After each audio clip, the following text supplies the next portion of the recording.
एक गांव में हीरा नाम का एक बिगड़ैल व्यक्ति रहा करता था।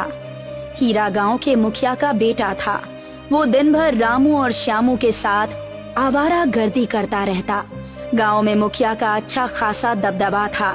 इसी कारण गांव में कोई भी व्यक्ति हीरा के खिलाफ आवाज नहीं उठाता था। एक दिन की बात है, हीरा रामू और श्यामू के साथ आवारा गर्दी कर रहा था कि तभी उसकी नजर गांव की सबसे सुंदर युवती चारू पर पड़ी। मैं तुम्हारे पास आ रहा था चारू, तुम कहाँ जा रही हो? मैं तुमसे कितनी बार कह चुकी हूँ हीरा कि मेरा रास्ता मत रोका करो। और मैं भी तुमसे ना जाने कितनी बार कह चुका हूँ चारू कि मैं तुम्हारा रास्ता एक बार नहीं बल्कि 1000 बार रोकूंगा, क्योंकि मैं तुमसे प्यार करता हूँ। लेकिन मैं तुमसे प्यार नहीं करती। मुझे कोई फर्क नहीं पड़ता, मैं तुमसे प्यार करता हूँ, मेरे लिए यही काफी है। मुझे गांव की और लड़कियों की तरह मत समझना जो तुम्हारे पिता के दबदबे की वजह से तुमसे कुछ नहीं बोल पाती। मैं उन लड़कियों में से नहीं हूँ जो तुम्हारे जैसे आवारा लड़के से डर जाऊं। बस बहुत हो गया चारू, मैं तुमसे प्यार करता हूँ इसका ये मतलब नहीं कि तुम मेरे दोस्तों के सामने मेरा अपमान करो। तुम्हें अभी से मेरा सम्मान करना सीखना चाहिए, क्योंकि मैं तुमसे विवाह करना चाहता हूँ। क्या मेरी पत्नी बनने के बाद भी तुम मेरा इसी तरह से अपमान करोगी? मान न मान, मैं तेरा मेहमान, ये तो वही वाली बात हो गई ना। अरे मैं तुमसे कितनी बार कह चुकी हूँ कि मैं तुम्हें पसंद नहीं करती। मैं दिनेश को पसंद करती हूँ और मैं उसी से शादी करूंगी। चारू की बात सुनकर हीरा का दोस्त रामू क्रोधित होते हुए बोला, आखिर तुम्हें दिनेश में ऐसा क्या पसंद है चारू, जो तुम हीरा भाई के प्यार को ठुकरा रही हो? रामू सही कह रहा है चारू, हीरा भाई के पास सब कुछ है, उस दिनेश के पास तो कुछ भी नहीं, यहाँ तक कि ढंग की नौकरी भी नहीं। अरे वो तुम्हें 2 वक्त की रोटी भी पेट भर कर नहीं खिला सकता। तुम्हें पता है दिनेश के पास ऐसी क्या चीज है जो हीरा के पास नहीं है? चारू की बात सुनकर रामू और श्यामू चारू की ओर गौर से देखने लगे। चारू हीरा का मजाक उड़ाते हुए बोली, दिनेश के पास भले ही हीरा की तरह धन दौलत बंगला गाड़ी ना हो, लेकिन उसके पास सम्मान है जो हीरा के पास नहीं है। हीरा अपने पिता की दौलत पर ऐश करता है और दिनेश मेहनत करके कमाता है। जब मेरे पिता के पास इतनी दौलत है तो भला मुझे काम करने की क्या जरूरत है? यही तो फर्क है तुम में और दिनेश में। पता है हीरा, सम्मान करना किसे कहते हैं? तुम्हें और तुम्हारे पिता को पता ही नहीं है। अगर तुम दिनेश की तरह दूसरों का सम्मान करते होते और अपने पैरों पर खड़े होते ना, तो एक बार को मैं तुमसे शादी करने के बारे में सोच भी लेती। लेकिन तुम सिवाय आवारागर्दी के अलावा और गांव की दूसरी लड़कियों को छेड़ने के अलावा कोई दूसरा काम नहीं करते। तो अब मेरा रास्ता छोड़ो। इतना कहकर चारू पैर पटकती हुई वहाँ से चली गई। चारू के जाते ही रामू अपने दोस्त हीरा से बोला, हीरा भाई, ये तो आपका अपमान करके चली गई। मेरी समझ में नहीं आता हीरा भाई, गांव की कई लड़कियां आपको इतना पसंद करती हैं और आप चारू पर ही इतनी जान क्यों छिड़कते हो, जबकि वो तो आपको घास भी नहीं डालती। चिंता मत करो, आज जो अपमान चारू ने मेरा किया है ना, उसका बदला तो मैं लेकर रहूंगा। मैं भी देखता हूँ कि दिनेश इसके साथ विवाह कैसे करता है। तुम दोनों एक बात अपने दिमाग में बिठा लेना, अगर चारू पत्नी बनेगी तो सिर्फ मेरी। मैं आज ही पिताजी को चारू के घर पर भेजता हूँ। देखता हूँ चारू का पिता कैसे इनकार करता है। आप फिर से गलती कर रहे हैं हीरा भाई। अरे चारू के माता पिता तो बरसों पहले ही गायब हो चुके हैं। चारू को तो उसके दादा और दादी ने पाला है। हाँ, तो वो भी उसके माता पिता समान ही हुए ना। अब चलो। इतना कहकर हीरा सीधे अपने पिता मुखिया के पास जाकर बोला, पिताजी, मैं गांव की एक लड़की चारू से प्यार करता हूँ। मैं चाहता हूँ आप मेरा रिश्ता लेकर चारू के घर पर जाएं। कहीं तुम्हारा दिमाग तो खराब नहीं हो गया? मैं तुम्हारे विवाह की बात पड़ोस के जमींदार की लड़की से पहले ही कर चुका हूँ। दहेज में वो कितना धन दे रहे हैं तुम्हें इसका अंदाजा भी है। और चारू तो वैसे भी बगैर माता पिता की संतान है। मुझे दहेज में कोई धन दौलत नहीं चाहिए पिताजी। वैसे भी आपके पास धन की क्या कमी है? आप नहीं जानते पिताजी, आज चारू ने मेरा सरेआम अपमान किया है। अब आप ही बताइए पिताजी, आपके पुत्र का अपमान क्या आपका अपमान नहीं हुआ? इतना कहकर हीरा सारी घटना अपने पिता मुखिया को बताने लगा। हीरा की बात सुनकर मुखिया क्रोधित होते हुए बोला, ये तो तुम्हारे लिए बहुत बड़े अपमान की बात है हीरा। तुम इस गांव के मुखिया की संतान हो। क्या चारू इस बात को नहीं जानती? उसकी हिम्मत कैसे हुई तुम्हारे प्रस्ताव को ठुकराने की? मैं आज ही जाकर उसके दादा दादी से तुम्हारे लिए हाथ मांग कर आता हूँ और कुछ ही दिनों में तुम्हारा विवाह चारू से करवाता हूँ। तभी हीरा का दोस्त रामू मुस्कुराता हुआ मुखिया से बोला, मुखिया जी, आप जाने को तो चले जाइए, लेकिन मुझे नहीं लगता कि उसके दादा दादी उसका हाथ हीरा भाई को सौंपेंगे। उसके दादा दादी दिनेश को पहले से ही पसंद करते हैं। तुम उसकी चिंता मत करो। मैंने अपने गांव में ऐसा दबदबा बनाया है कि उनकी हिम्मत नहीं होगी मुझे मना करने की। मैं अभी और इसी वक्त जाकर चारू के दादा दादी से बात करता हूँ। इतना कहकर मुखिया चारू के घर पर चला गया। चारू के दादा विनय प्रताप मुखिया को देखकर बुरी तरह से घबरा गए। क्या हुआ मुखिया जी? सब कुछ ठीक तो है? इतनी सुबह सुबह आप मेरे घर पर? तुम्हारे लिए ही खुशखबरी है विनय। मैं चारू का हाथ अपने पुत्र के लिए मांगने आया हूँ। मेरा बेटा तुम्हारी बेटी चारू को पसंद करता है। तुम्हारे लिए इससे ज्यादा सम्मान की बात क्या होगी कि चारू मेरे घर की बहू बने। मुखिया की बात सुनकर विनय सोच में पड़ गया। क्या सोच रहे हो? ऐसे रिश्ते बार बार नहीं आते। समझ लो कि कुबेर का खजाना तुम्हारे पास चलकर आया है। मेरे बेटे से ज्यादा सुखी तुम्हारी बेटी को कोई नहीं रख सकता। वो बात तो ठीक है मुखिया जी, लेकिन मैं पहले से ही दिनेश को जुबान दे चुका हूँ। मैं चारू का विवाह उसी से करूंगा। तो जुबान को तोड़ दो, इसमें कौन सी बड़ी बात है? नहीं मुखिया जी, मैं अपनी जुबान को किसी भी कीमत पर नहीं तोड़ सकता, भले ही आप इसके लिए मेरी जान ही क्यों न ले लें। विनय प्रताप की बात सुनकर मुखिया क्रोधित होता हुआ वहाँ से चला गया और सीधा हीरा से बोला, तुम्हारे कहने पर मैं चारू के घर गया और उसके दादा ने मेरे मुंह पर मना कर दिया। दोबारा चारू से विवाह की बात मत करना। मूर्ख इंसान, क्या तुम्हारे लिए लड़कियों की कमी है जो तुम भिखारी खानदान की लड़की से विवाह करना चाहते हो? इतना कहकर मुखिया वहाँ से चला गया और हीरा बुरी तरह से क्रोधित हो उठा। अब क्या करोगे हीरा भाई? इस सारे फसाद की जड़ दिनेश है। अब समय आ गया है दिनेश को सबक सिखाने का। तुम दोनों मेरी बात ध्यान से सुनो। हीरा उन दोनों के कान में एक योजना बताने लगा। उस योजना को सुनकर रामू और श्यामू के होठों पर मस्करी भरी मुस्कान आ गई।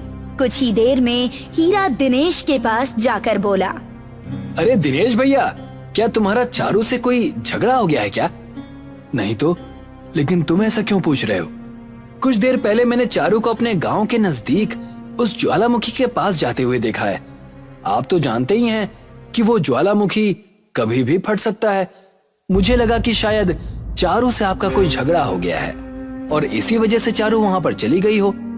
हीरा भाई सही कह रहे हैं। मैंने स्वयं अपनी आंखों से चारू को ज्वालामुखी के नजदीक जाते हुए देखा है।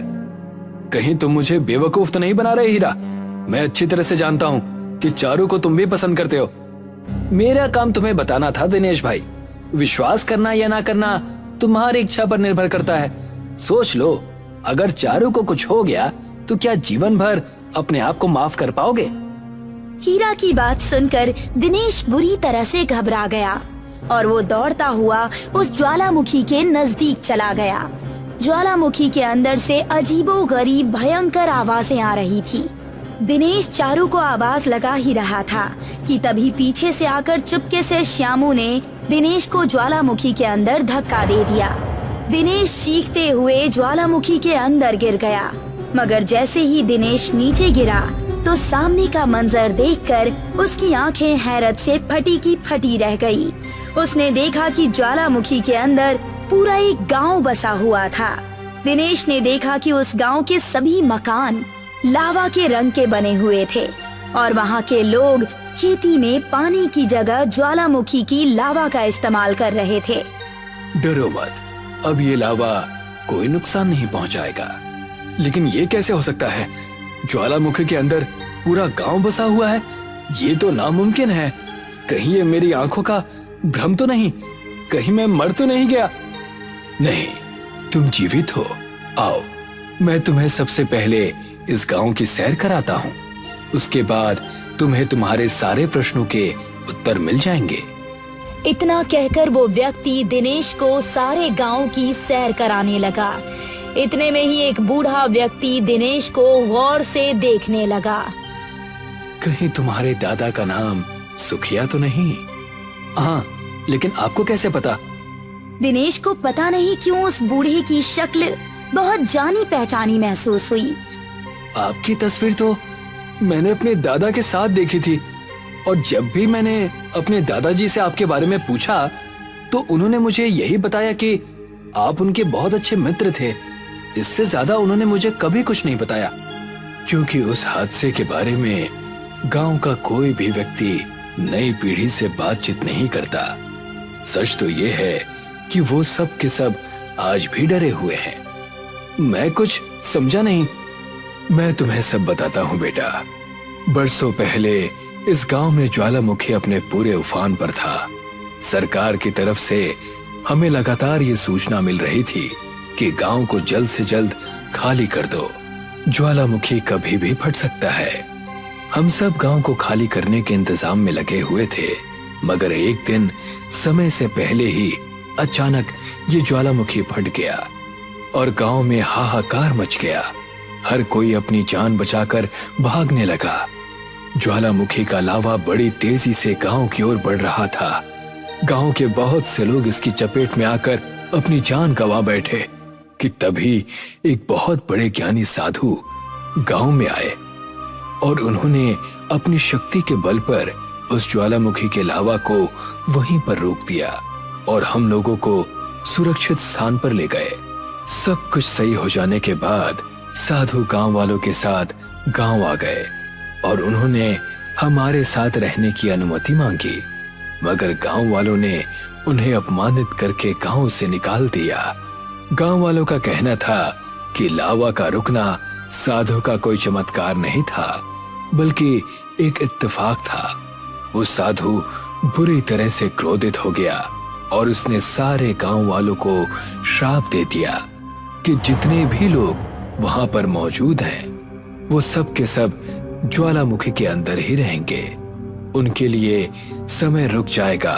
श्राप के अनुसार हम सब ज्वालामुखी से निकले हुए लावे से ही अनाज उगाएंगे और उसे खाएंगे।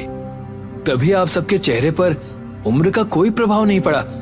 तो क्या इस श्राप का कोई तोड़ नहीं है बाबा? एक उपाय है। साधु ने क्रोध में आकर श्राप दिया था और क्रोध का तोड़ प्रेम है। अगर कोई युवती या युवक किसी से सच्चा प्रेम करे और वो उसके प्रेम में अपनी मर्जी से इस ज्वालामुखी में छलांग लगा दे तो फिर सब कुछ सामान्य हो जाएगा।